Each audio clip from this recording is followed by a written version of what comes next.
When I was a seminarian stationed in a parish in Las Vegas, back in the day when the whole state was one diocese, I had a powerful yet somewhat helpless experience as I was walking to church after Masses one Sunday. A man came in the back and walked all the way up to the altar, where he fell to his knees and started sobbing. He began to cry out, "Can't you just help me, Lord? You can take me, but not him. Please do not take him." I went up to try to talk to him, and the man calmed down enough to tell me through his tears and his red eyes that his infant son was dying in a nearby hospital. He had some rare condition for which there seemed to be no cure. "If I pray, will the Lord take me in his place?" the man asked. "I can't handle losing him. And for sure, my wife can't handle it. Will God hear my prayer?" I don't recall how I answered his question as a young seminarian. And I don't know really what happened, because after that exchange, I didn't see the man again. Today, I would answer, yes, God hears your prayer. How God will answer is another question, a mystery to us as human beings. In the gospel, the leper begs Jesus on his knees, "If you wish, you can make me clean." "I do will it. Be made clean." And immediately the leprosy leaves him. The prayer was heard and answered as the leper wished. But I think his pleading might indicate that there was something more he needed than being healed physically. He asks to be made clean.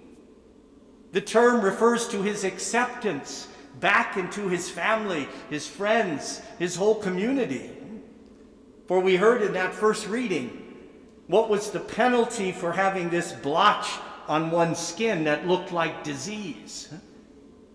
And penalty is not far off, because it was a sort of presumed that if you had a disease or a disability, that you sinned in some way to deserve it. The man asked to be made clean so that his life could be restored. His health, for sure, but also his reputation, his ability to be accepted in the community and loved as a child of God. That's why Jesus doesn't send him away on his way, but tells him to go to the priest and to offer the proper sacrifice prescribed, because that was the way his community would accept him back.